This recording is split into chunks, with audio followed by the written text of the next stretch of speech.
Okay, thank you all for being here. I'm very happy to be organizing this event today because I feel that we all go through a failure period in our lives, and most of us don't live it very. That's it. Let's work on the introduction to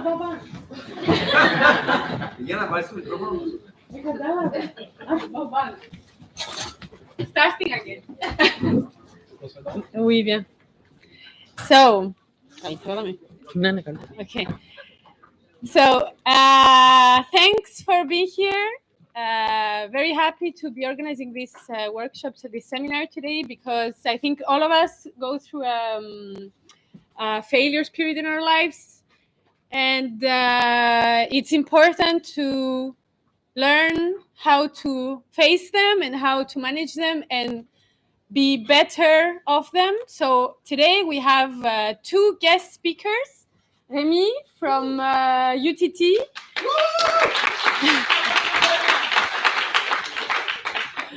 And Martin, co-founder of Highlight, who has been traveling for 3 days to arrive here. But he made it. So even though he failed at the beginning, he actually managed. So we will start the first part of the seminar with Remy, who will present to us the biggest failures of companies.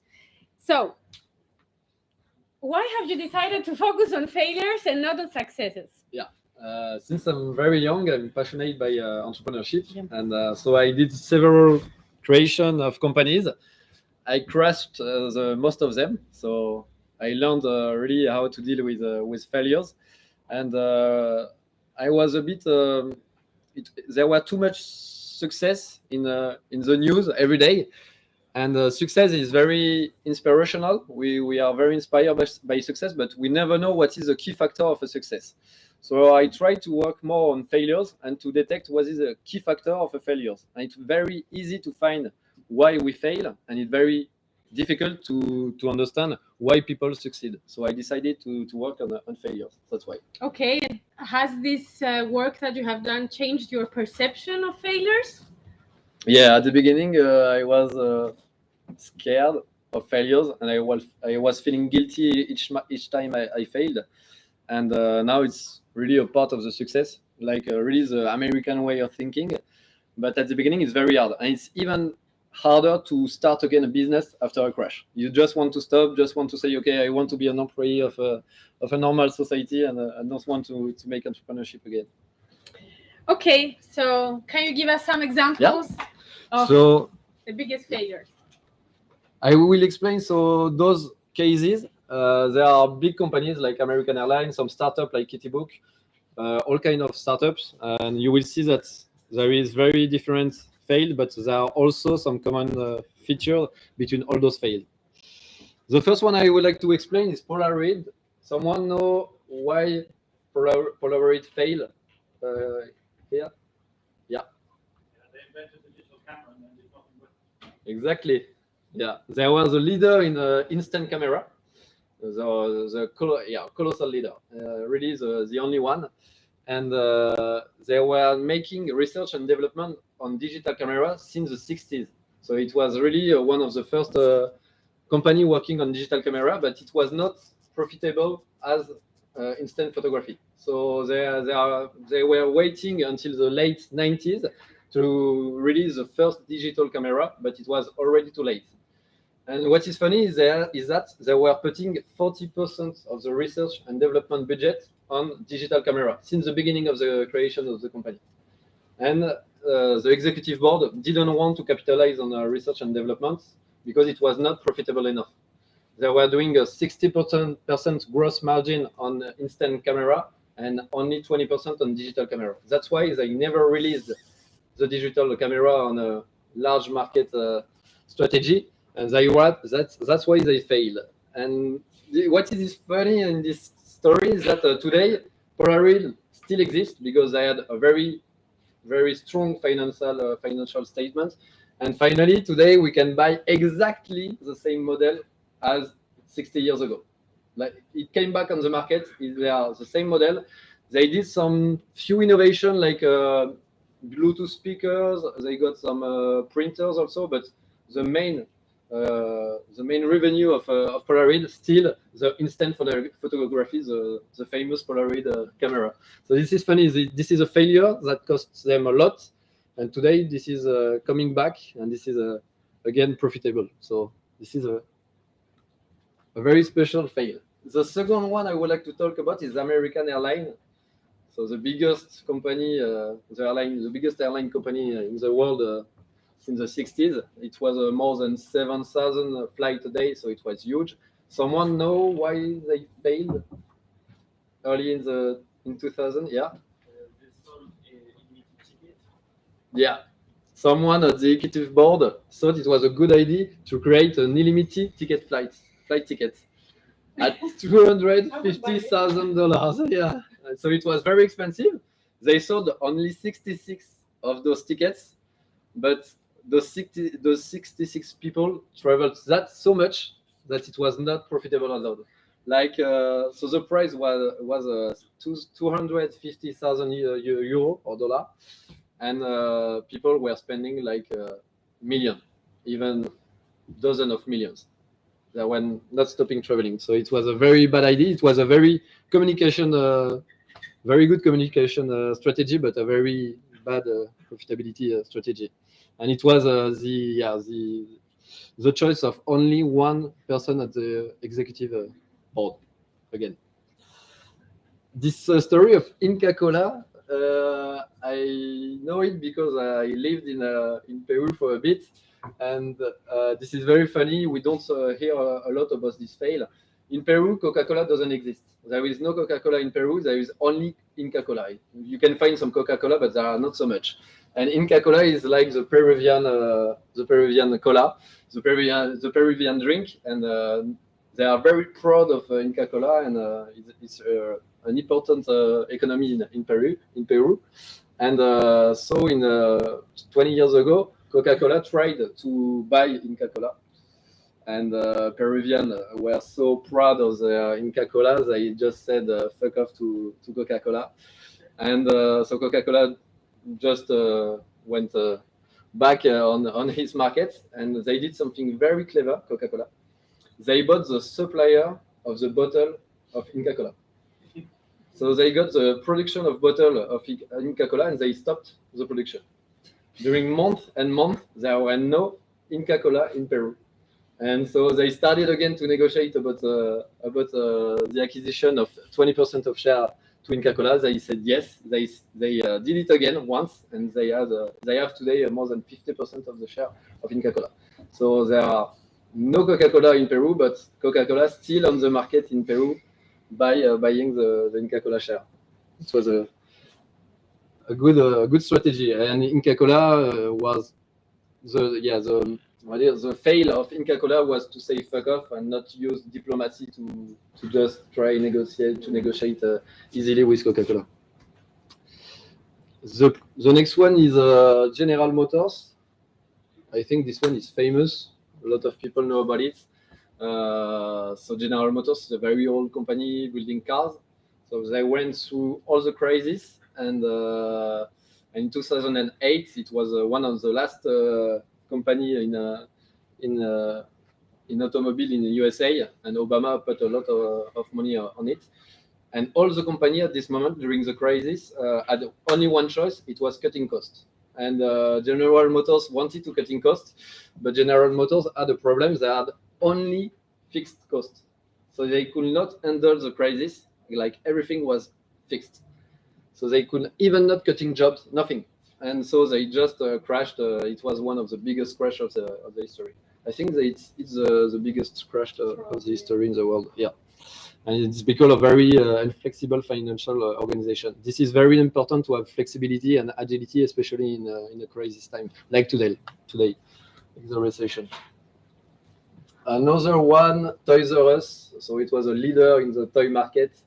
We don't see anymore the store because everything closed in 2018.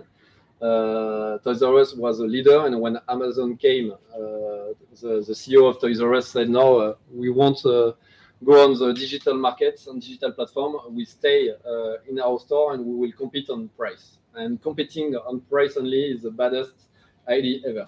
You will never go nowhere with competing price only. And so they understood they failed. The CEO of Toys R Us came back to Amazon and said, "Okay, we're going to make a partnership."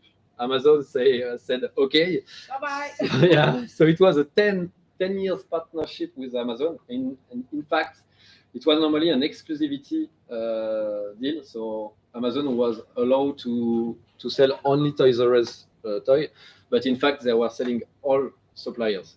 And so they suited Amazon for 10 years. They lost a dozen of millions. They finally won $50 million. And after they disappeared, Amazon won billions on this story. So it was not the best innovation. Segway is the complete opposite because Toys R Us has a fear of innovation. Segway love innovation. It's innovation always only. I say only because Segway always invent products without inventing the use of the product. But pioneering a product means pioneering a use of a product. And Segway always release products without saying, okay, we target this market or we target this use. So it's like Google Glass. It's like many things. They come very early. It's look like revolutionary product, but it doesn't have any killer application, if I can say. They don't have a killer application, so they fail each time. So Segway is still alive today, but it's very difficult. Founder, it's not alive because he fell off a Segway. Yeah. So that's the biggest fail. Yeah. Inventing Segway, dying of it. Okay. Yeah. And they are trying to innovate with some new vehicle, but they are, in fact, if you look at the MVP of Segway, this is not a good MVP if you look at the utilization and what we can do with that. The next one, Tommy Hilfiger. Tommy Hilfiger, so a famous clothing brand. And what you need to know is that Tommy Hilfiger was just a god in the company. He was decided of everything. And one day, Tommy Hilfiger just said, okay, we're going to just take off the logo on the shirt and every cloth. So from one day to another, there were no more logo on the clothing of Tommy Hilfiger. And he was sure it was the best idea ever. He wanted to conquer a global market. So he said, okay, we're gonna go global. And it just crashed. Everybody in the company told him before, but it was again an unipersonal decision. Blockbuster, the famous Blockbuster. I think it's maybe the biggest fail of history. Blockbuster was renting movies, and they had a very strange economic model because they were not doing money on rental, but on late fees. So when Netflix came to make a partnership with Blockbuster, they say no, but it was not because they didn't want. It's because they could not accept the deal because of the economic model. Because on Netflix, you don't have any late fees, so it was very difficult. And the CEO of Blockbuster understood that, and he told to the board, we need to change the economic model. We're going to stop late fees. And it was a loss about $200 million. So the board just said, no, you're crazy. He totally lost the confidence of the board. He lost everything. He was kicked out, and Blockbuster just failed a few years after. And now Netflix is just a monster. And in fact, there will be a winner in the history. Carrefour is a famous hypermarket in France. This is an actual fail. I hope. I don't hope. Sorry, but I guess. We used to have Carrefour in Cyprus. Yeah. And not anymore. Yeah. You have Lidl in Yes. Cyprus. Yeah. Now. But it's German. It's not French. Yeah, but we have a lot of Lidl also in France. It doesn't make it French. Yeah, because sure. No, but in fact, the economic model of those companies are not just opening hypermarket. The economic model of those companies are purchasing central. So there are many hypermarkets making a deal together to have a very big volume and to buy to supplier milk, everything.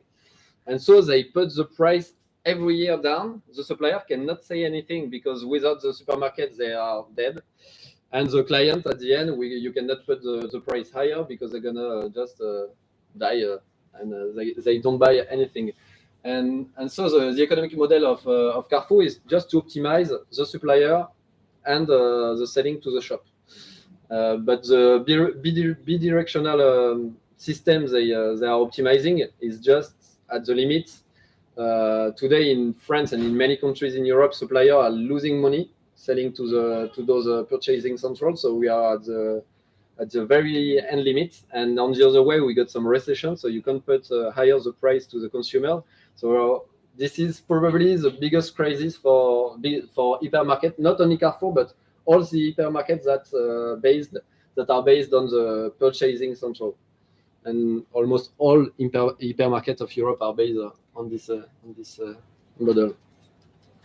The next one, Liz Charmel, is a common fail because it was a cyber attack they had in 2018, and they just reacted differently from others. They decided to ask everybody to help them. So they called to the government of France, and that's why they still alive today, because in many companies today that are under a cyber attack, people don't say. Usually, you have an obligation usually to say to your consumer when you are a victim of a cyber attack. In fact, nobody do.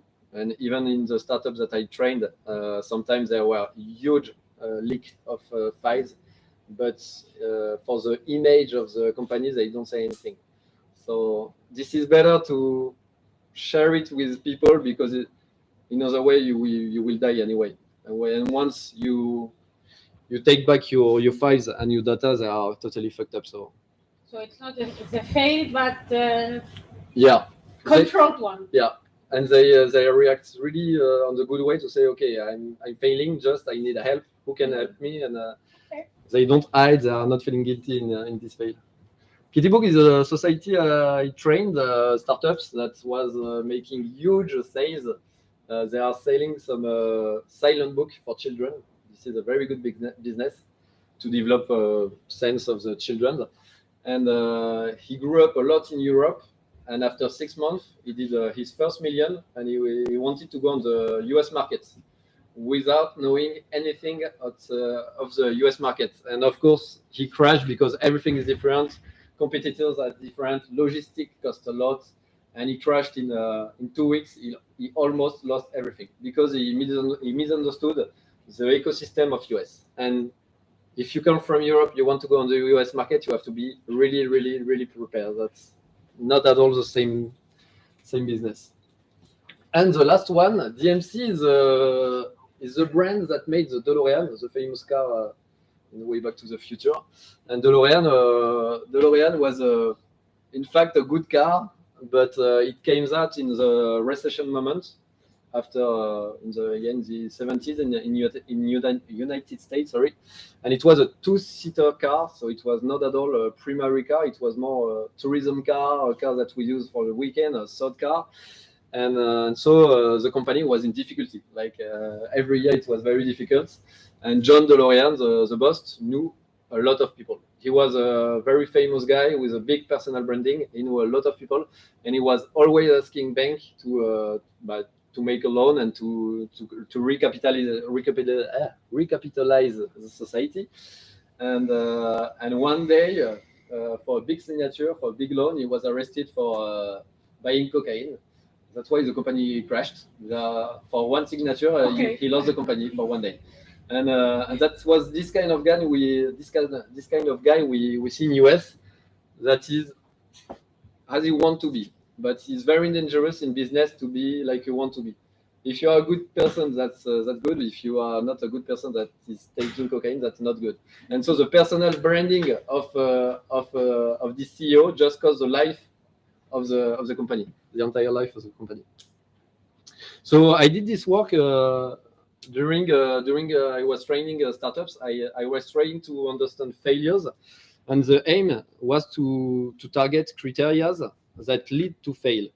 And so I worked with Patrick Duran, which is a friend of mine, which is judge in a commercial court. And Patrick is dealing every day with dozens of failures. and he got something very special because he got also a master of psychology. So he is able to link failures with psychology origin. So we worked a lot with Patrick, and to target criteria, we started to map 200 startups on one way and 200 companies on the other way. So 200 companies that he's seeing at the court and 200 startups from the startup world. So it was pretty much the same. We try to find some axes and to map all the fails of 400 companies. So can you imagine the same graphic with 400 companies on it? And we try to find model in it. So, for example, I did it last week. This one is social meaning of the innovation and fear of innovation. And you always find some model. Sometimes you find some model, and you have to dig a bit further because there is something to understand in it. For example, we can see that all those companies still alive. Yeah. This one's still alive also, American Airlines also, and those ones are dead. So this means something though. So when we find a model like that, we try to understand, okay, what does it mean? What does it mean to have a low social meaning of innovation and fear of innovation? And how can we translate this into a question to ask to a founder, for example, and to evaluate his ability to face these failures? And so we did this work during 6 months. And we found a bit more than 80 criteria that we have translated into a question or test. Sometimes we have to make a test. A question is not enough. And to evaluate the ability of the entrepreneur to face failures and so to succeed. This is another mapping. So it's management NIOPA. So a management NIOPA and agility. Management NIOPA is very common in very big society, and agility is not common in big society. So you can see the same. Those ones still alive, pretty much good financial situation. Inca Colas also, Tommy Hilfiger, and those one are dead. Blockbuster, DMC, American Airlines. American Airlines is very funny. Is always not at the good place on the graphic, on the mapping. It's like it's still alive, but it's always. Yeah, always in the middle of other companies that are dead. That's very funny. That means something also. Yeah. So as you have the cross, is this side and go to negative, or is it from 0 to 100? No, it's like. How does the chart work? Negative, positive, right? Yeah, negative, positive, negative, positive. So something that is negative in management myopia, it means it's not negative. It's low. So it's low. Yeah, low. So yeah. It's low. Yeah, high, yeah. Not Low, high. Yeah. Both of them. Yeah. Okay. Exactly. I have another question. Yeah. Regarding the distance between the brands. Yeah. Running tools or just. No, yeah, we did it. Yeah, we did it on a large scale, and we were not putting it directly on the map, but putting a score on 100. So we try to reduce as much subjectivity. The aim is to reduce subjectivity. So we made a score of management NIOPA, and then we try to play with the criteria and find model on the graphic. That's why. And the mapping 3, it's innovation focus and the age of the market. So here is a very clear model, a very, very, very clear model. And so all those one, I will say this is a new way of innovation in our world where everybody is looking new markets with a very big focus on innovation. And this is a very, very empty market to go on the old markets, like bank. Some are doing it at the moment, but going in industries that are not moving since centuries and trying to innovate, but on the same persona, without creating new persona, but really focus on the same persona, but doing things differently. So yeah, this is a startup model. I tried to find to explain a bit more what are the common criteria that cause failures. So this is a model of a startup. A startup is very agile, so we are very close to the market. The CEO is directly dealing with the market, seeing information, optimization. This is a very small structure, and the reason of most of the failures I explained is that the big company normally collect information from the low level, so from low level management, then they treat it until the CEO, and then the CEO take a strategy with the board and it go back to the market. In fact, this is a good way. This is dangerous because each time you go on a upper level, you alterate a bit the information, but this is the only risk. And all the failures that I explained before use this model. CEO or executive board, they got directly information from the market, so they are not treatment of information, and they decide something that go directly back to the market. And this is very common in a lot of failures. This is an unipersonal or very little group of person decision.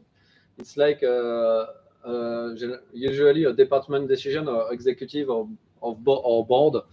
And this is the fruit of ego each time. I always say to entrepreneurs, this is ego because you think you don't need collective intelligence. You don't need your whole enterprise to make a decision. This is always the reason of a crash. And so we tried to understand how can we train people to not make this fail. And we found those 3 points that are very interesting when you start to create a company. First, you are really on the say, so you are explaining your project, then you are in the obligation of doing dirty prototyping and so on. And one day when you are growing up your enterprise, you need to delegate. And this is always the very hard point for entrepreneurs to accept that someone will make differently, maybe better, maybe not as good as you want, but differently. And all the failures we saw before is because people, they cannot let people make a choice for their company. It's like their baby. And this is very common in societies that are very little at the beginning and are growing very big, because CEO considers the company as his baby, so he don't want any people to decide for it. And so after this work, so we studied like years and years on it, and I understood that it was not the good solution, because you can know all the failures of the world. If you don't know how handle failures, how you face failures, and why people are failing, it doesn't mean anything. So the key of failures is to learn how to handle failures, how to face failures, and why we are failing, and what is the reaction of the human when he fails.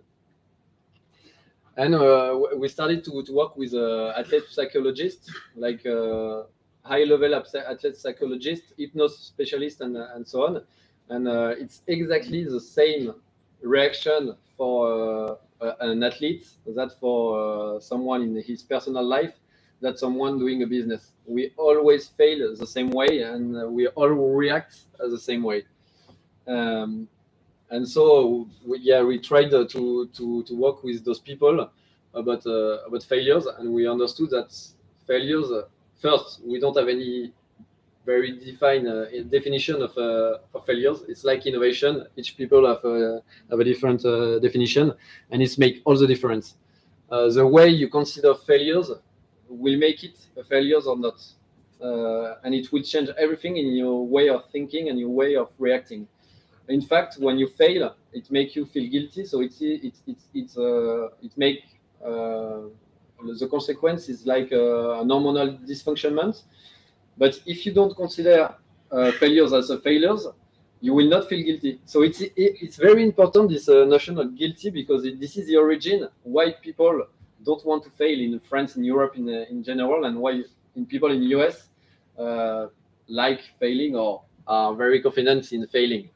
We can say they live it better. They live it better, exactly. And in France, we teach to children that failing is bad. So everybody is feeling guilty when we fail, and this is after a whole life in feeling guilty when we fail and hormonal dysfunctionment. And so with Patrick, we just ended up to say in a society, the most important is to forgive and to accept failures. from your employee, from everybody. You don't have to encourage people to fail, but you have to forgive if they fail. Forgive to people, forgive to your team, but also forgive to yourself. Because this is the harder thing when you are an entrepreneur, to forgive to yourself. You are already thinking you're the baddest entrepreneur of the world when you fail, and you won't go anywhere if you consider you're not if you don't forgive yourself. And so, just to finish, I will say embrace failure to succeed, and just consider it differently. Just consider failures as a part of success, and even in your mind, something very interesting is to not call it failure.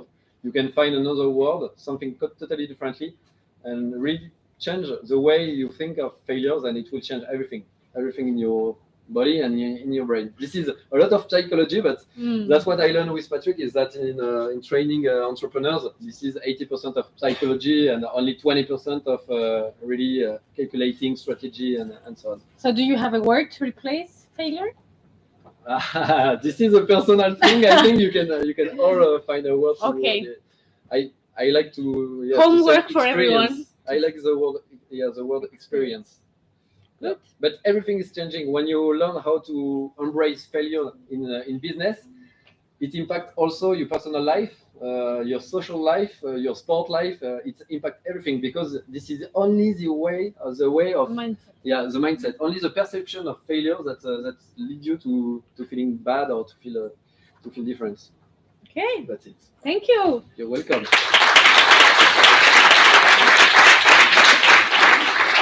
Yes, I was going to say questions. Yeah. Bjorn? So what's your biggest failure?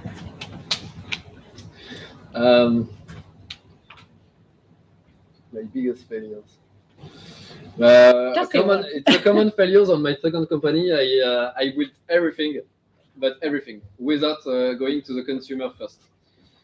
I worked like 6 months building a platform, talking with investors and so on. And we've been to the market, and I took the biggest slap ever. Like I said, okay, there are nobody interested in our solution. Yeah, it's normal, because I was just developing in my alone, and this was a very big fail. So how identify the need? What is the need of the consumer before finding a solution? Because a solution without the need. Exactly. And always make some dialogue with your consumer, and dirty prototyping, like we learned on the climate launchpad, is very interesting. Then Good. Okay. Perfect. Are you going to present this information to the EUT? Yeah, I can share all the criteria. All the questions, because they are not criteria. There are questions that I can share all the criteria we made with Patrick. Another question? Yeah.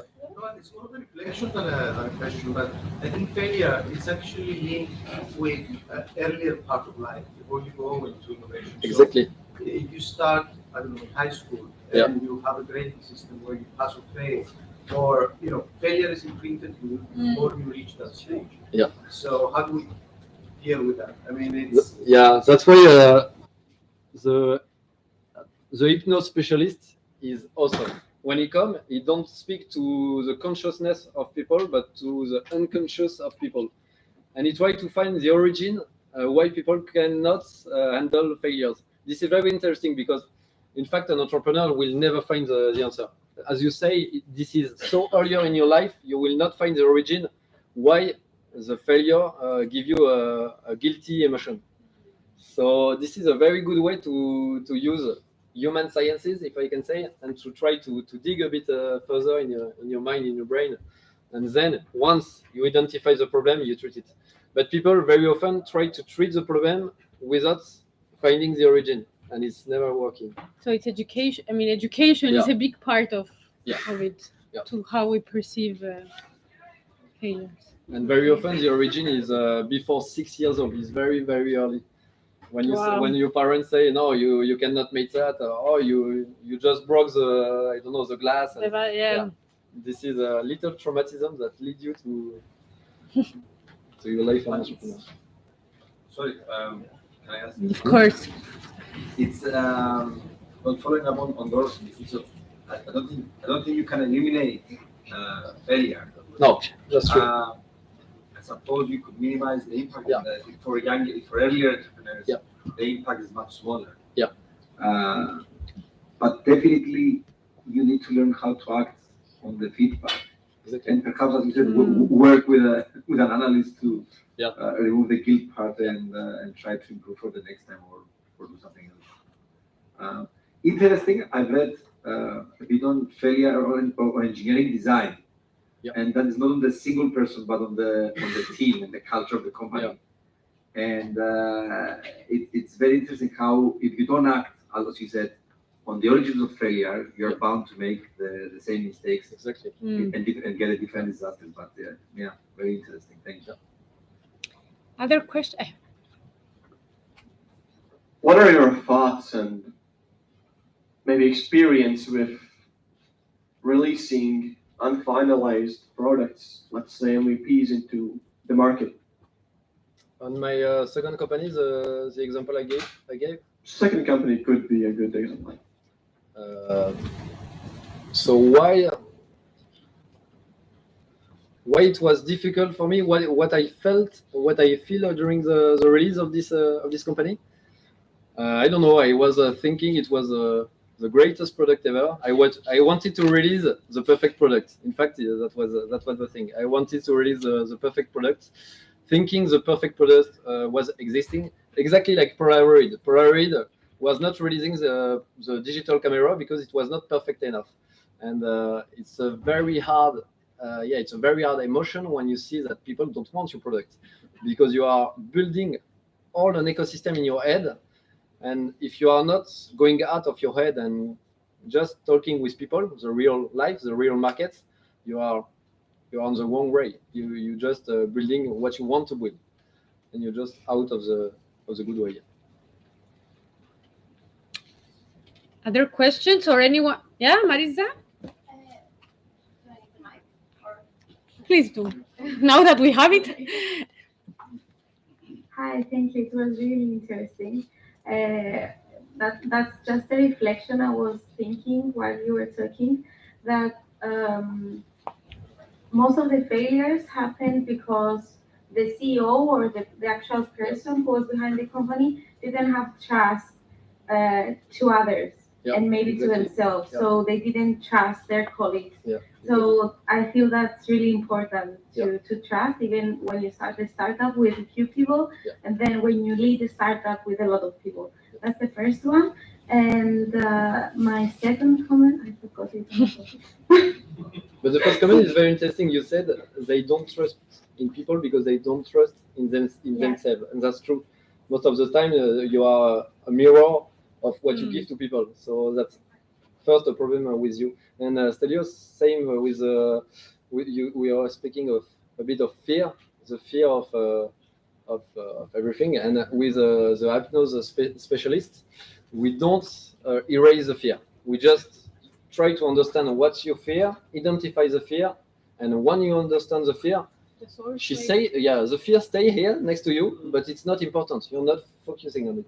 That was my next comment, actually, and thanks for reminding me. It's embracing all the feelings that would happen with starting your startup or starting that life or trying to promote your idea.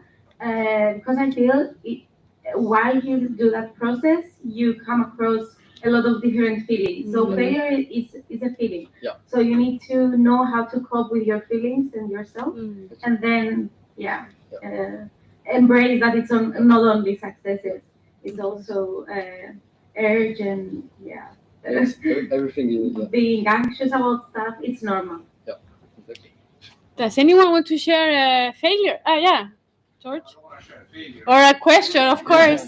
It was. I thought there would not be. If you want to share phase, it's pleasure. Well, actually, I was wondering about whether we should define what failure means, because many examples of those that you just present to us, to me, look like they're mistakes, and then which could be easily, in a way, reversed. So, in order to define failure, maybe we should define, or we have to ask each and every entrepreneur or manager about their objectives. I mean, if my objective is to have a profitability of 5% and a market share of 5%, and then I don't get the 10% market share, it doesn't mean I failed. Or maybe I make a mistake and I can, come up next year with a better result. So I think it's very crucial to define failure, because we shouldn't discourage people that if you have a mistake, or if an unethical decision by your competitor costs you 2% market share, you should consider that as a failure, because it will probably hurt your confidence level. That's one thing I would like to maybe discuss with you. Another thing is that I was lucky enough to study in the United States, so I can easily compare the mindsets between the Americans and the Europeans, and I think that, first of all, the one difference, huge difference, which eventually we'll get it here, is that how we treat people in terms of teams. I mean, I experienced of working in an environment where everybody was like a family and equal, not like the boss and the employee, and that makes a huge difference in terms of thinking, creativity, teamwork, sharing, trust, and all this stuff. And the last thing, sorry for monopolizing, is another thing that we forget as entrepreneurs is that we shouldn't focus on product innovation. We should also focus on process innovation. Yeah. Process innovation is what's going on behind the stage. It's like how we stock things, how we price things, how we market things, how we sell things. Yeah. And many times this is much more important than the actual product. Yeah. So we can make a success, which we also need to define with process innovation. Yes, thank you. I like the way that the third question is linked to the first. It's just a question of why. Why people are doing it? What is the objective? And often in the failures, people don't even know why they are doing this. That's why they are failing after. There are no why. Like in everything, you need to know the why first. And if you don't, one day it will be difficult. Question or experience sharing? Okay, thank you. Thank you.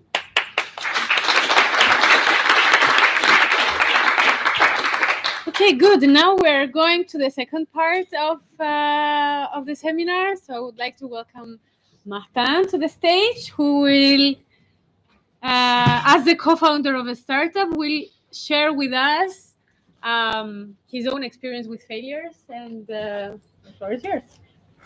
Okay, so can everybody hear me?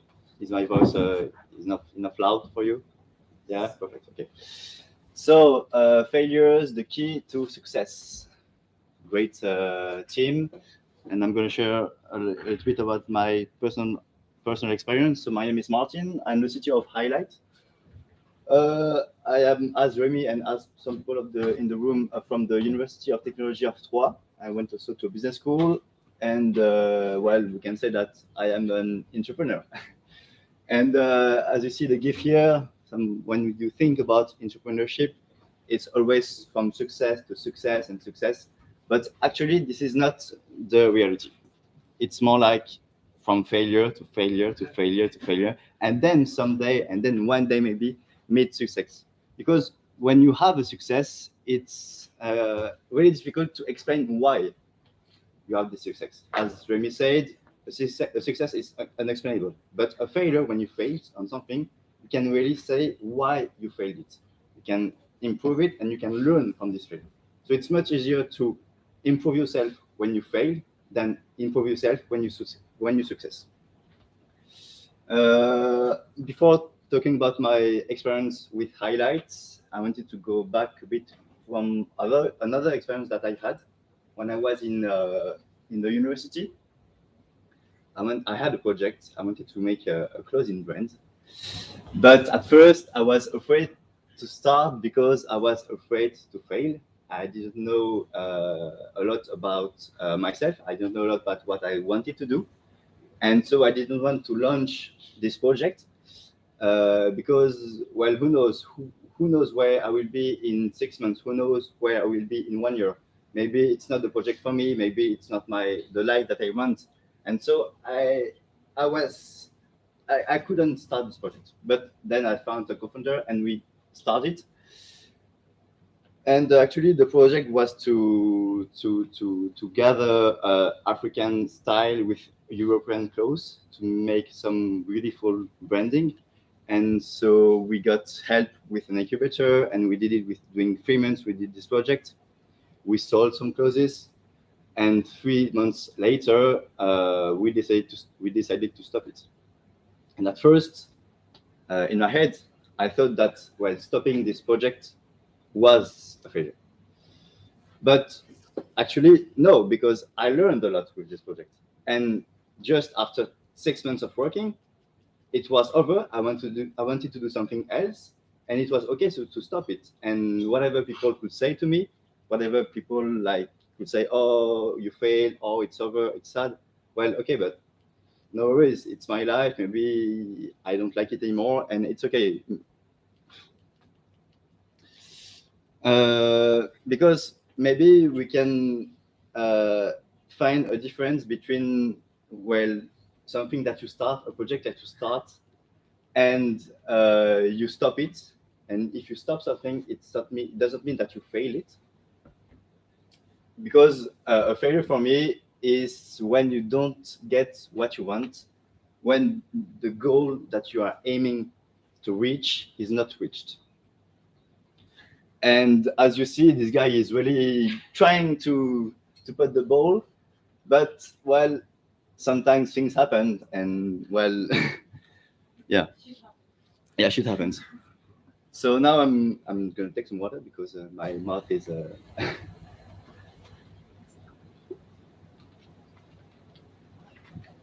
So at highlights, first I'm gonna speak a bit about what we do. So we build hydrogen airships to clean the aerial industry and to replace helicopters to collect data from the sky. For example, for power lines and pipelines at first. And so it's a really deep tech company. And 1 year ago, it was in December, we did our first flight. We didn't know how we made it. It was crazy. Like everything was difficult. We didn't have the authorization to fly it. We didn't have the helium to put inside the balloon. So this is the balloon. So it's a small one. It's like 6 meters long. We had motors on the bottom of it. But at the end, we finally succeeded to fly it when we wanted. But because it was a success, it was difficult to say, well, how did you made it? How did you made this thing flying? Yes, it was really good to have this success, but it was really difficult to explain why we succeeded, why in 3 months of work we did this thing flying. And after, we failed a lot. After this success, during 6 months, we failed so much. It was like trying to get the airship flying, but nothing was working. Like the piece that we made, it was always broken. And but before talking about this particular thing, I wanted to talk about something that I personally did. We decided to hire a part-time employee at that time. So it was in last December. And we were really enthusiastic about this employee. And during 2 months, we tried to work with him. But after these 2 months, well, it was a failure because we had to stop his contract because of many things. And with Theo, the CEO, after the decision that we took to stop the contract, we didn't want to put the failure mindset in our head. And at first, we just told us, okay, this was a really interesting experience. We learned a lot. It was really powerful because it was our first employee, and now it's much easier to employ other people. And so instead of taking this big thing as a failure, we took it as a learning, something that we learned. And we were really happy finally to stop the contract because this was a good journey. Well, Also, we tried also for him to find for him something else. But with every failure, actually, you can to learn from it. And so after that, with Highlight, we developed other things. We made a bigger balloon. We tried to make different propulsion, and it did not work because actually the basic structures of our thinking of our tech was not good. So maybe an advice for you, if you don't want to fail, is to be advised with people that are experienced around you, and maybe sometimes well, actually we were trying to be really fast on the development, but sometimes it's easier to slow down, to really think in the long term, because this is how you make something very interesting. So that's our last prototype. And to finish, actually, I wanted to say that failure is, for me, the easiest way and fastest way to learn. As Remy told, well, he failed after 6 months of trying to develop something. This is a really difficult situation. But it's really much easier to have little fails, to still fail, but not a big fail, but really, really little ones. And how to do that? Because it's much easier to face a small fail than to face a big fail. And if you always try and test things, and if you always see if the thing works and see if this does not work, it's much easier to continue growing. This is the Agile method. I think you know the Agile method.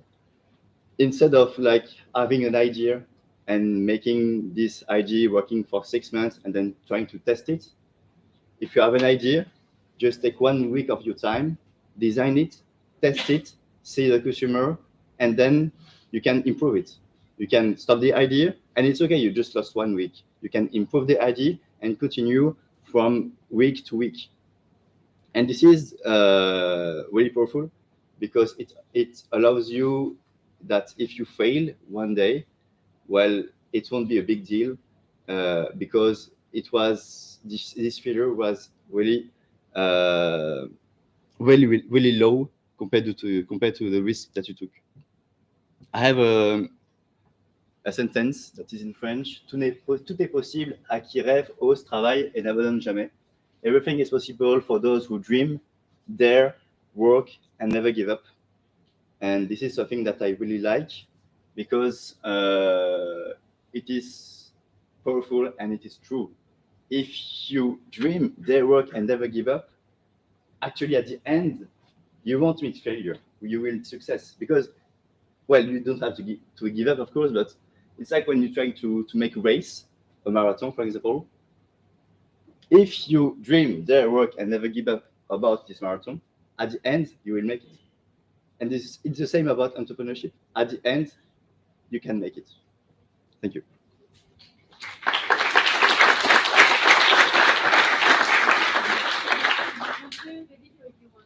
Yes, maybe. I don't know if there is. Oh, yeah. Yeah.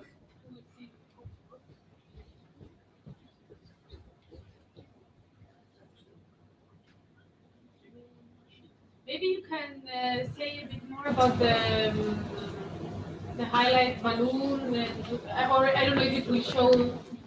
Yeah. Video, what it is, what it does. Oh, it doesn't work. Yeah, I would like to add something because when I met Martin and his co-founder, I learned a lot from the co-founder Theo, because Theo is the American spirit, and he always wanted to make the best people in the world, but like the top level, and he failed so many times, but he never gave up. Now they have on the strategic board of Highlight the co-founder of Tesla and many very famous people, and it's because they never stop trying. but sometimes it's at the limit of harassment. I think they never stop. And finally, they can make something so big. Like I remember Theo got the leader of the Startup Nation in France after maybe 14 or 15 weeks of calling him every day. And one day the guy just answered and just said, just stop. And from it they made like an amicable relation now, and they are now in relation. And it's exactly the same with the co-founder of Tesla, of IBM, and other companies that you are now in relation with. That's really amazing. Yes, never stop trying. If you never stop trying, at the end it will succeed. This is like a statistic mathematical thing that it's not possible to fail after that. Never stop trying. And something else that I learned from Theo is doesn't matter how big it is, just try to find what you want and not what you can do, and after try a solution to get what you want. And this is really the way of thinking of Martin and Theo. And also be surrounded.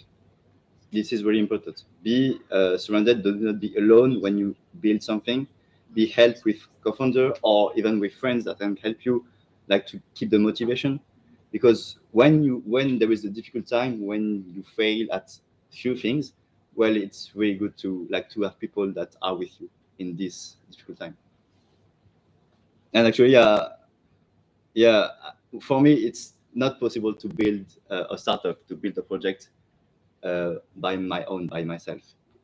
I need to be with other people. I need to think with other people, and I thank Theo and Thomas and Joseph that are with me in this project. You don't say hipster, hacker, hustler. Does it work? Yeah, so this is the very small video about the airship. Oh, sorry. It's not okay. It's just on my screen.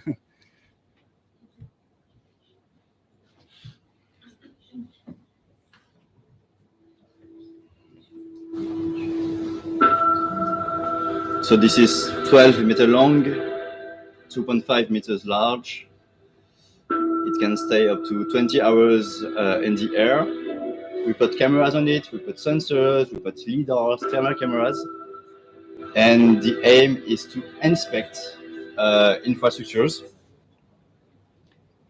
and to replace helicopters in this use case, because helicopters are really expensive, polluting, and dangerous. And so we built this airship for it was a very speed development, because it was like 6 month development. The last one. And it was thanks also to SparkMate, a company that is from the UTT, that has really in the core of the developing.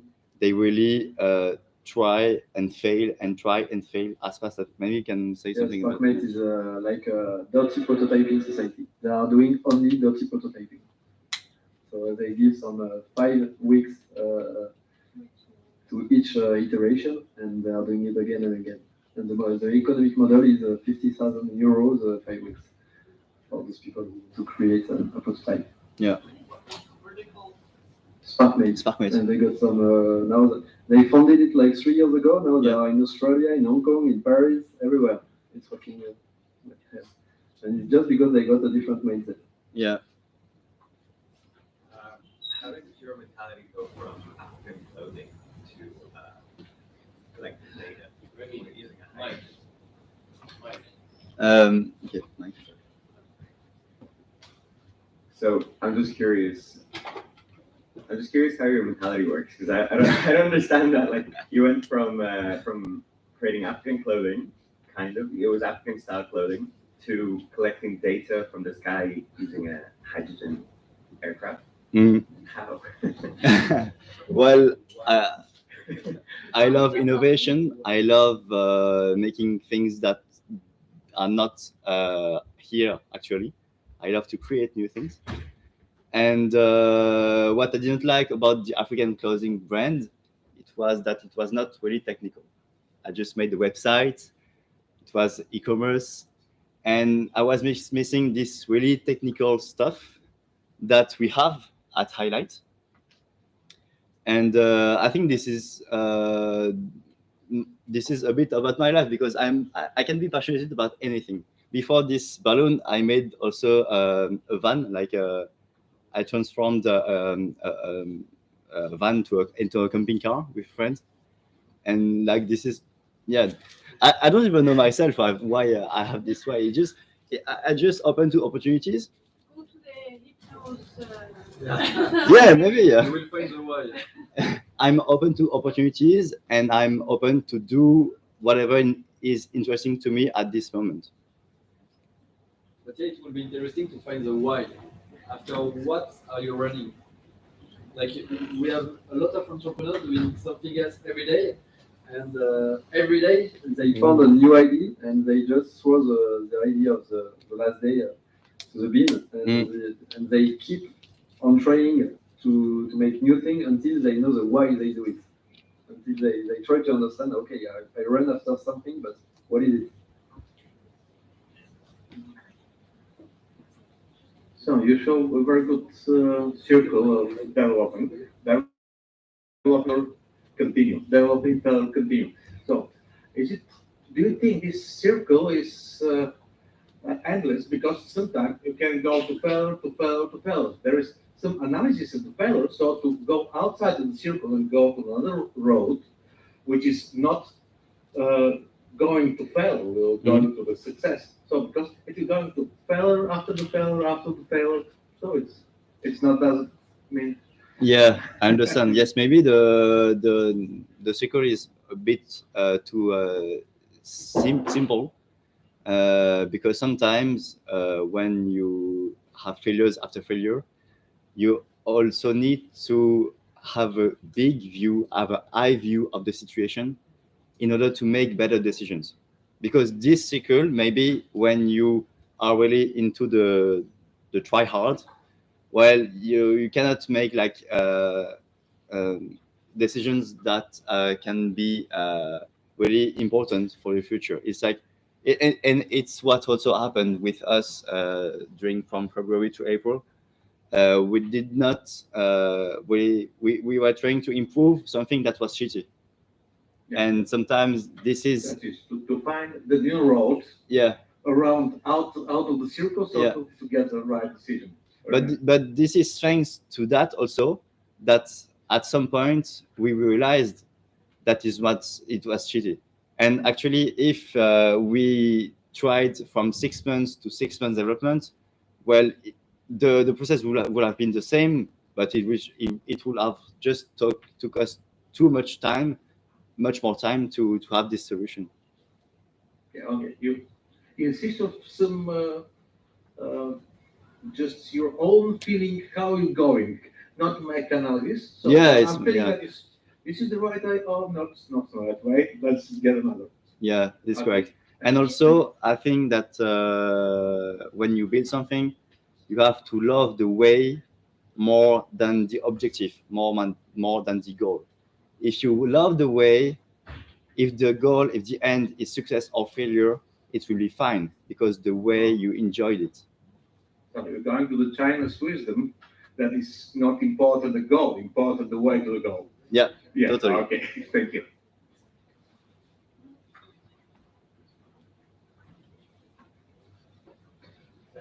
I was just listening to the discussion before about how entrepreneurs essentially jump from idea to idea. And I'm just wondering about the motivation and the focus, because from what I understand, okay, I'm not an entrepreneur. I don't think I can be a good entrepreneur, because I really love what I do, and I don't think I can pivot to something else and have the same motivation on something else. So I'm just curious about these qualities that are required by someone who is able to do this. Like, how can you guys jump from something where you have your full focus and attention onto something else and still show full focus and attention? I think it's because I love to learn.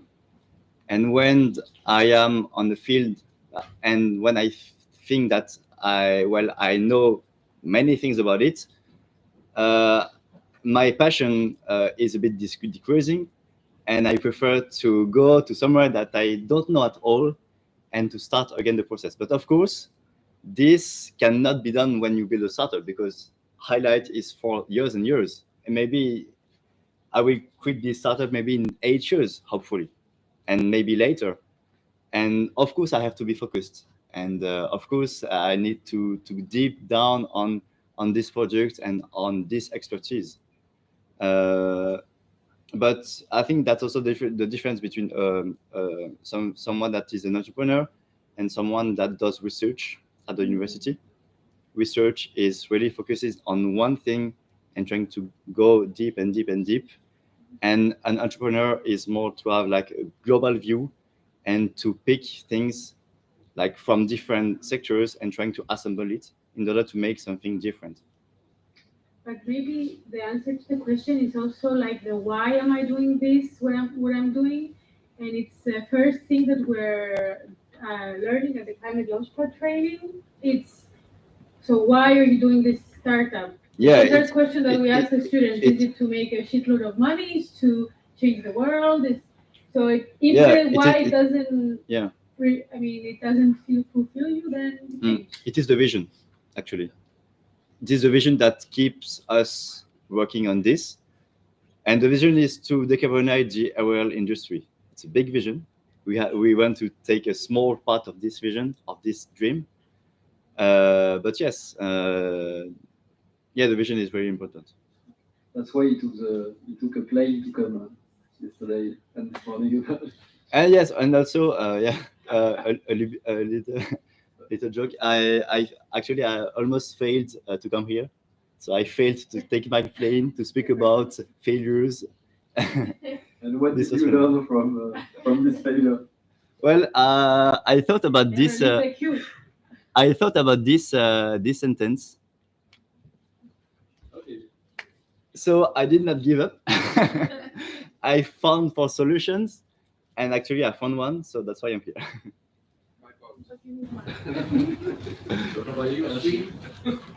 Any final questions before we close the session? Perfect. Thank you so much. Particularly thank you to Martin, who traveled things like more than 24 hours to be there with us, and we'll be here actually less than 24 hours. So thank you. Thank you all for coming, and hope you enjoyed the session today. I think you have a very quick break outside, and at 5 there is a session on equality cancer. So Eleni and Panayota will present their work. So go for the break and then come back. Thank you. I love Conguel. Mais pas avec moi, je suis pas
So, good evening, everyone. Thank you so much for joining this event.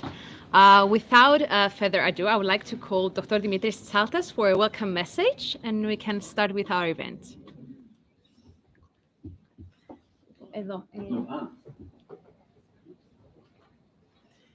Thank you all for being here today. Dear Rector, dear Chairman of the Board, it is with great pleasure and honor to have together with us the Commissioner of Gender Equality for Cyprus, Mrs. Josefina Antoniou, as well as a very good friend who led us being here today. Dr. Kalypsos Sepu, 5 years back, gave us the opportunity to apply for a significant EU funding to support all these actions for the past 4 years to succeed the gender equality plan that we are introducing to you today. Together with 9 other world-known academic research and research funding institutions, that we formed a successful proposal in Horizon 2020 in a coordination and support action that targeted the transformation of our institutions in order to become beacons of change in how we perceive and operate our research, teaching, and research funding in our institutions and in our countries. In January also of 2019, we started the project. We kicked off the project, and with 2.8 million euros for the project and 230,000 euros of funding for CUT, we initiated this transformation of our institutions. We designed what is called Gender Equality Plan, which is what you have in front of you. It's the actions that we have as a leading manual to continue the change after the end of this project, the Gender Smart project that helped all this effort. Also, it is important to say that on 2021, we integrated in our actions a wider and more appropriate lens of equality. That meant that with the EUT, the new European University Alliance that we are part of it, and we have a lot of distinguished guests today from all the other universities of the Alliance, we formed, and we are very happy to have an equality plan and not just gender equality plan, which is very important to see the whole problem of equality in our world, in our institutions. So, dear Rector of the Cyprus University of Technology, Professor Panagiotis Zafiris, please welcome our distinguished guests to this important event for our university. Thank you. Thank you, Dimitri. I wrote some points, but I think a lot of what I planned to say has been covered, so I will be skipping through my notes a bit and speaking out of text. So issues of inclusion definitely span across a lot of issues related to the operation of a university, and definitely we need to look at those issues in a very spherical and horizontal way than monothematically. We have done a lot of work in the last 2 years on issues of equality in terms of gender, but we are initiating lately more initiatives like that to look at inclusion in general. And we have set up a new working team that is looking at issues of accessibility, for example, for students and staff who have issues of mobility disabilities. And definitely we need to also include in this whole spectrum even the issues of financial disability, which includes a lot of the difficulties that our students are facing in terms of housing and any other forms. EUT Plus is definitely an initiative that is going to give us the power and the push to do more. I'm going to highlight a few of the achievements that I think as a university we have managed to achieve in this direction. The Internal Equality Committee that has been operating since 2020, which has produced substantial and a lot of work that has went through the Senate and the Council and ended up being contributing to policy. The introduction of the Women's Personality Award that we are giving every year. We had one last year with the presence of the President of the Parliament here giving the award. The new committee that I mentioned, the hybrid team for accessibility. We have a published report on the progress of equality at CUT that has been published a year ago and has had a lot of public exposure. We have today the equality plan, and we are moving slowly to be indeed a driving force in Cyprus in general. We are the first university that has a policy on sexual harassment and harassment in general, and this has given us a boost and showed that we are a sensitive university in these issues. I want to congratulate the Gender Smart project. Definitely the EUT team that is here and will try to replicate or expand what we are doing. I'd like to thank also the FESTEM project that has contributed substantially also to this effort and other research projects and initiatives. This effort brings together a lot of people across the university. I will not try to name everyone on purpose, but I would like to thank the two ladies that are next to me because they have been the driving force, Panagiotta and Eleni. So thank you very much. I will give the floor to the Commissioner for her presentation.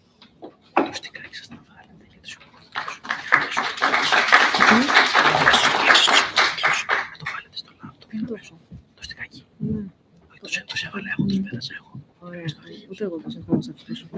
Για να το βάλω εδώ. Στους πέρασα, στο στικάκι, στο αρχείο. Κατάλαβα. Ένα λεπτάκι παρακαλώ. Δώστε μας ένα λεπτάκι, κύριε Αντωνίου. Δώστε μας ένα λεπτάκι. Για να βεβαιώσουμε ότι έχουμε τους υποτίτλους εδώ.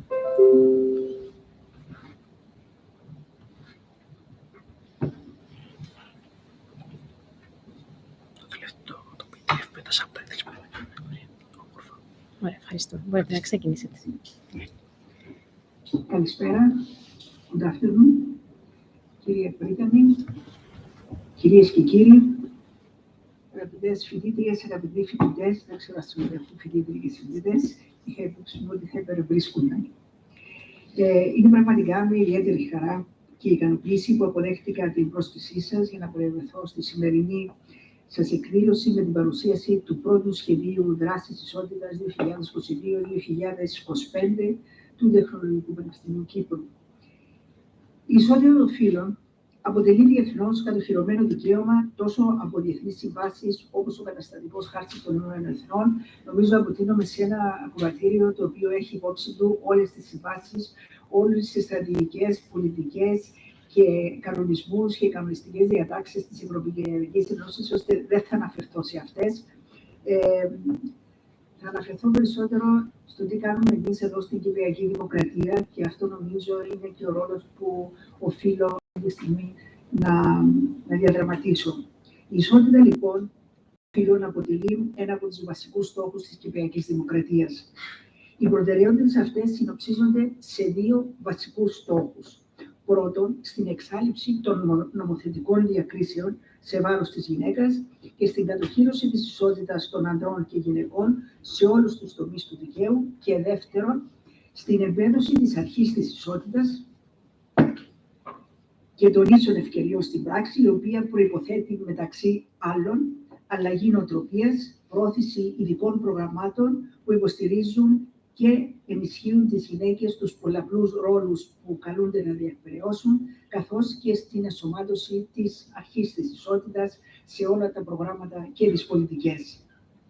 Αρχικά σε εθνικό επίπεδο, το Σύνταγμα της Κυπριακής Δημοκρατίας επιγραμματικά θα πρέπει να πούμε ότι κατοχύρωσε την ισότητα μεταξύ των πολιτών στο άρθρο 28 και η Κύπρος εφαρμόζει μια ολοκληρωμένη πολιτική για την ισότητα των φύλων και των δύο φύλων, η οποία διατυπώνεται σύμφωνα με τις διατάξεις όλων των πάνω διεθνών συμβάσεων που έχω αναφέρει.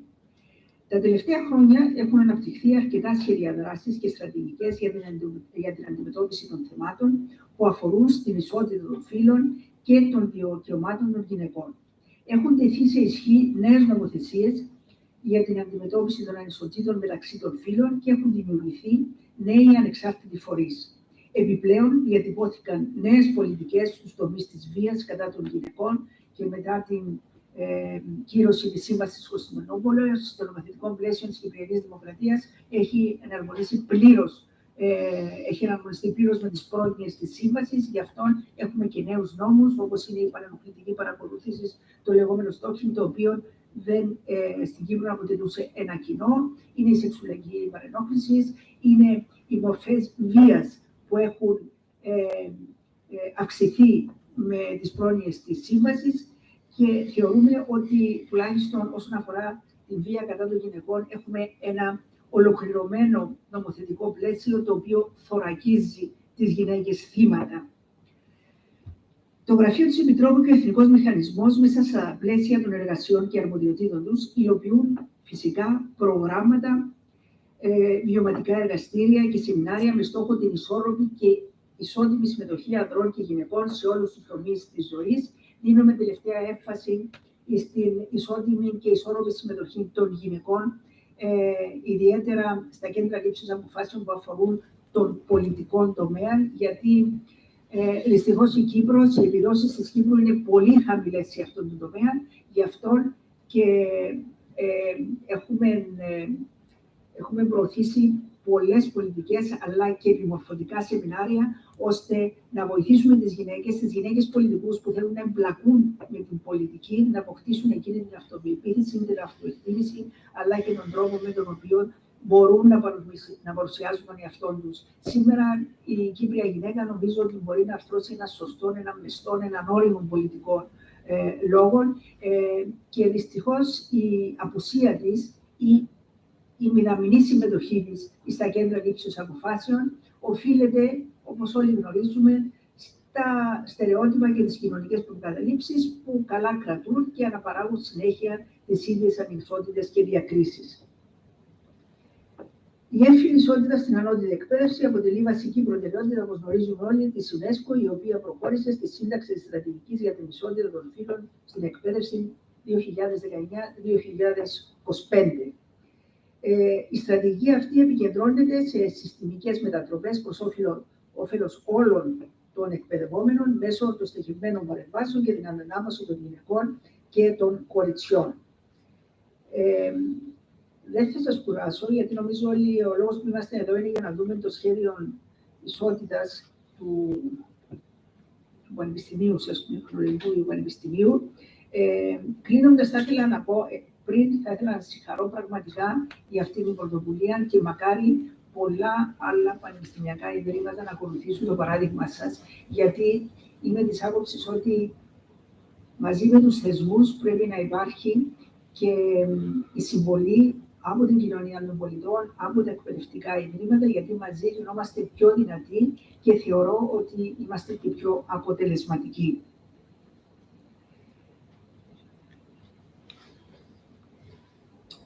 Είμαι πεπισμένη, γιατί αυτή η πρωτοβουλία δείχνει από μέρους σας τη διάθεση, τη θέληση και τον δυναμισμό που χρειάζεται, ότι το έργο Gender Smart, στη συνεργασία με την Επιτροπή Ισότητας και Συμμαχία του EUT έφερε την αλλαγή και θα πρέπει όμως να διασφαλιστεί η συνέχεια του, εξασφαλίζοντας φυσικά τους οικονομικούς πόρους, αλλά και των μηχανισμών ελέγχου για την εφαρμογή αυτού του σχεδίου. Σας ευχαριστώ πολύ.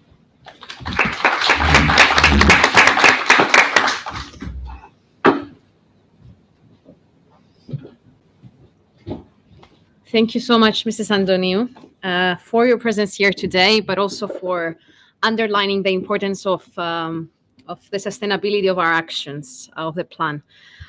So now, moving on, allow us to introduce ourselves. My name is Panagiotta Polikarpou, and together with Dr. Eleni Pasha, we're going to briefly share with you the goals of the Equality Plan, but also some of the achievements and actions that were taken that were implemented at the Cyprus University of Technology since the implementation of the Equality Plan. Our path to an inclusive future started, as Dimitris and our rector mentioned, started in 2019 when our university joined a consortium of 7 partners under Horizon project, which aims to transform universities and research institutions into a gender-friendly academic and working environments. That was the Gender Smart. And the goal was to design tailor-made gender equality plan, focusing on 4 pillars, which we're going to discuss a bit later. And in 2020, we successfully drafted the first gender equality plan, and it was followed by the establishment of the Senate Equality Committee, as it was mentioned. A really great achievement that we're so proud of. Meanwhile, by 2022, CUT joins the EUT Plus Alliance, an alliance of 8 European universities. And the aim of the EUT Plus was to successfully was to create a new type of university, one of the universities of the future, and offer joint undergraduate and postgraduate study programs under the common EUT Plus brand. In 2021, the EUT Plus dimension is embedded in the review and development of the now named Equality Plan 22-24, reflecting the fact that the participation of the Cyprus University of Technology in the EUT Plus Alliance has been an accelerator of actions to strengthen the embeddedness of equality, diversity, and inclusion. Specifically, EUT Plus encourages the development of local intersectionality equality plans at each partner institution. That is, to form equality plans that simultaneously consider how equality relates to multiple dimensions of our identities, such as gender, disability, sexual orientation, age, socioeconomic status, and others. Since then, Gender Smart, EUT Plus, and the CUT Equality Committee joined forces and redesigned the Gender Equality Plan into the Equality Plan with a more intersectional approach by the Senate and the Council. As part of the design of the Equality Plan, the first analysis of the statistical data related to gender was carried out in 2019. In December 2021, in the context of reshaping and redesigning the plan, including intersectionality, an analysis of the university's disaggregated data concerning the student, academic, and administrative community was carried out. The data revealed some fundamental conclusions about the status of the university, challenges, and opportunities for improvement in the various areas of action foreseen in the plan document. So having those results in mind, those results that Eleni mentioned, and the priorities, of course, of the university, the new equality plan was designed, consisted by 5 main pillars and some goals. The first pillar focused on building an inclusive culture. So by fostering positive attitudes towards diversity and inclusion, the actions under the particular pillar aim to eliminate any form of bias and discrimination that may occur in our everyday interactions. And more examples of activities that were taking place will be given in the next slides. The second pillar focused on development of equal support measures. The goal was to improve the procedures and policies related to human resources management, such as the recruitment, the promotion, the career development, the work-life balance practices. And moving on to the third pillar, reshaping decision-making and governance, the goal was to raise awareness and take actions for decision-making procedures and bodies in order to ensure that we have inclusive approaches. The fourth pillar focused on mainstreaming gender and intersectionality in funding research and teaching, aiming to integrate those aspects in the content of research and teaching in order to promote excellence, accessibility, and inclusive participation in research and teaching in general. And last but not least, the fifth pillar focuses on sexual harassment, and bullying incidents, and the goal was to prevent any unethical and unprofessional behavior and unequal treatment, and show zero tolerance to such behaviors. As for the last part of our presentation, we would like to give some examples of our recent achievements since the beginning of the implementation of the Equality Plan. To start with Pillar 1, building an inclusive culture, one of the goals was to design a monitoring and an evaluation system of indicators and statistics that will track the progress of the implementation of the plan, as well as to develop an annual reporting system that will present the progress. Last year, both the Equality Committee and the Rector's Office published the progress report of the activities implemented with the support of all services and departments that collected the data. This particular system is under development and improvement, so it can be centralized. In addition to the same pillar, a series of workshops and awareness campaigns took place aiming to spread awareness and information for inclusion and diversity. And similarly, a series of events and discussions were organized by the Equality Committee, Gender Smart and EUT Plus, to strengthen awareness around the importance of equality, diversity, and why it is important to achieve inclusion. So moving on to Pillar 2, which aims to develop equal support measures for career progression. One of the goals of the particular pillar was to strengthen the infrastructure for staff with caring responsibilities, such as children and other dependents. One specific action, as it was already mentioned, was the implementation of a breastfeeding policy, which was officially approved, in addition to the creation of the breastfeeding room on our premises, available for the staff, students, and not only. And you may have already seen that if you're a guest to our university, which is located next to the library. The Pillar 3 aims to ensure the inclusiveness, as I mentioned, in the decision-making bodies and procedures. And for that reason, a series of talks and discussions and trainings took place addressed to the middle and top management, in addition to official partnerships with experts, such as the of trainings and workshops took place a few months ago. And the first handbook of inclusive strategies in research and teaching was designed by Gender Smart and EUT Plus, and was disseminated and presented to all departments and services across the university, and it is also translated into the English language. And of course, last but not least, a series of actions are included in the plan related to the prevention and support of incidents related to sexual harassment, and bullying. As we mentioned, the first code of practice was designed, followed by training for the staff, and of course, the design of a procedure for complaints. Of course, as you may imagine, more actions are also being implemented and are still ongoing. However, today we wanted to present the most important for us. And at this point, we wanted also to highlight the importance of the support of the leadership and the stakeholders and the support of the staff to implement such ambitious but feasible plan. And of course, we'd like to thank a lot the Gender Smart core team and the EUT core team, but also the services that gave us insights to design this plan. And of course, we would like to thank our external collaborators because we didn't do it alone. And some of us are here with us. And of course, everyone here in the room that for your attention. So now we would like to call our rector and the president of the council to sign the quality plan as a form of commitment to its implementation. And then we remain at your disposal in case you have any question, and we can move on to the next event. So please.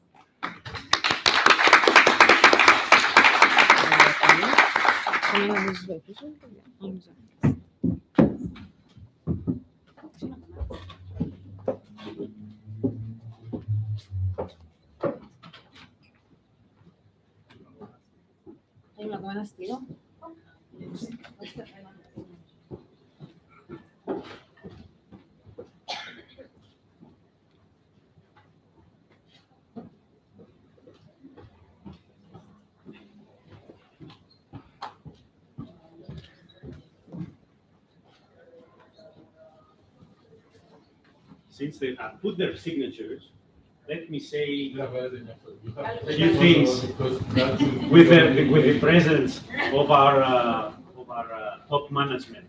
As I said earlier, this project cost for 4 years an average of 50,000 euros per year. So I would like to have the commitment of the top management that they will budget, as we submitted to the Senate, around 40,000 euros per year to support the activities in the next years.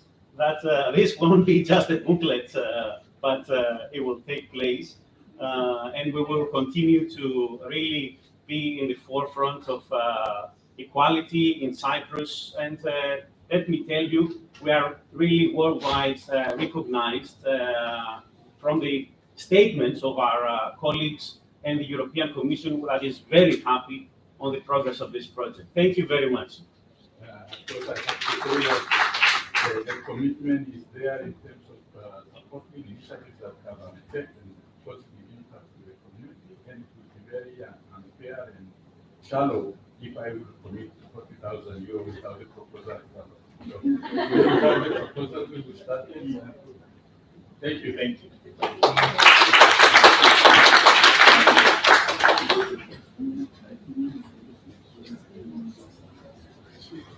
Any questions? Yes. I'm very impressed by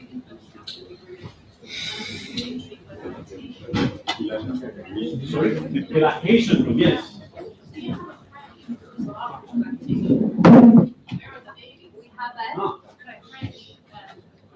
Crash, yeah. Unfortunately, not yet. We are trying to have a nursing a nursery for our staff, but due to the fact that we are in the middle of the city, it's very difficult to find space. But we hope actually the university is looking for spaces right now to rent or buy and have that opportunity. Where are the babies? Right. Well, the staff is allowed to bring kids at work. Okay, assuming that work is not obstructed or that there are no problems like having babies in the labs, which is matters of health and safety. So we offer that opportunity, and it's as my colleague said, it is open also to the public with an agreement with the municipality of Limassol.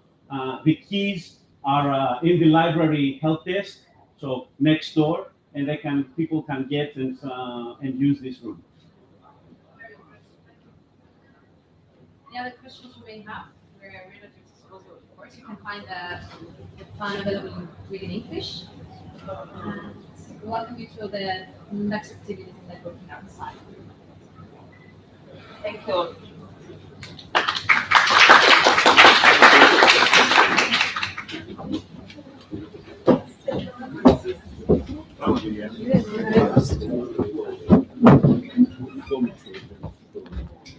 Ευχαριστούμε πάρα πολλά για τη βοήθεια σου.